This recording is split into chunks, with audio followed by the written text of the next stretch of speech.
अगर आपके पास भी केवल हेल्थ इंश्योरेंस है और आप ये सोचते हैं कि आपकी फैमिली फुली प्रोटेक्टेड है, तो शायद आप कुछ इम्पोर्टेंट इंश्योरेंस कवर मिस कर रहे हैं। तो आइए मैं आपको बताता हूँ ऐसे 6 टाइप के इंश्योरेंस जो आपको एक बार ज़रूर कंसीडर करने चाहिए। Number 1, term life insurance basically उस पर्सन का कराया जाता है जो पर्सन आपके घर में इनकम लेके आ रहा है, पैसा कमा कर लेके आ रहा है, तो उसकी इनकम के हिसाब से ही उसका टर्म लाइफ इंश्योरेंस कैलकुलेट होता है और उसी के हिसाब से कंपनी भी पास करती है।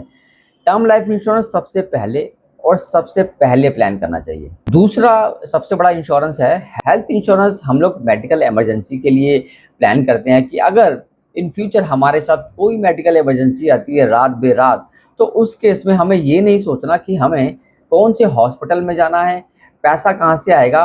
वो सारा पैसा आपको कंपनी देगी जिसका आपने हेल्थ इंश्योरेंस खरीदा हुआ है। Number 3, motor insurance. आपके पास कोई भी टू व्हीलर है, आपके पास फोर व्हीलर है, उसका पब्लिक वो कमर्शियल है या प्राइवेट है, उसका कॉम्प्रिहेंसिव आपको इंश्योरेंस लेना है ताकि आप भी कवर रहें और आपकी गाड़ी से अगर किसी थर्ड पर्सन को टक्कर या कोई भी एक्सीडेंट होता है तो उस केस में वो भी कवर रहेगा। Number 4, personal accidental insurance policy. ये एक यूनिक प्रोडक्ट है जो आपको बड़ा कवरेज देता है और वो भी बहुत कम प्रीमियम में आप ले सकते हैं।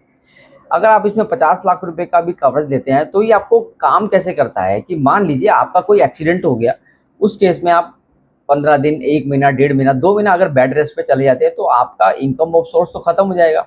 तो इससे आपको डेली एक्सपेंस का पैसा मिलता है जिससे आप अपने घर के खर्चे भी चला सकते हैं और अपना खर्चा भी चला सकते हैं। उसके बाद लास्ट में मैं आप बताऊंगा 5वां नंबर जो आता है होम इंश्योरेंस। अगर आपके पास घर है और वो रेंट पर है, नहीं वो आपने लोन पे लिया हुआ है, तो उसको आपको इंश्योरेंस कराना ज़रूरी है ताकि किसी भी तरीके की एक्सीडेंटल अगर एक्टिविटी होती है या नेचुरल कैलेमिटीज़ होती है तो उस केस में आपको पैसा कंपनी देगी आपके घर की वैल्यू के अकॉर्डिंग। लास्ट में जो छठा इंश्योरेंस है, छठे इंश्योरेंस में मैं बात करूंगा गोल्ड ज्वेलरी के इंश्योरेंस की। अगर आपके पास डेफिनेटली हर किसी के घर में गोल्ड होता ही होता है, चाहे कोई थोड़ा हो ज़्यादा हो, तो आप अपने गोल्ड की ज्वेलरी है ना, उसका भी एक इंश्योरेंस प्लान करिए, उसका कवरेज प्लान करिए और उसमें क्या चीज़ें इंक्लूड करनी है, क्या चीज़ें नहीं इंक्लूड करनी है, वो अपने इंश्योरेंस एजेंट से आप डिस्कस कर सकते हैं। तो अगर आपको ये मेरे वीडियो को पसंद आया हो तो इस वीडियो को लाइक करिए, मेरे चैनल को सब्सक्राइब करिए और हाँ, नीचे कमेंट बॉक्स में चेकलिस्ट ज़रूर लिख दीजिएगा ताकि मैं आपको शेयर कर दूँ चेकलिस्ट। Thank you.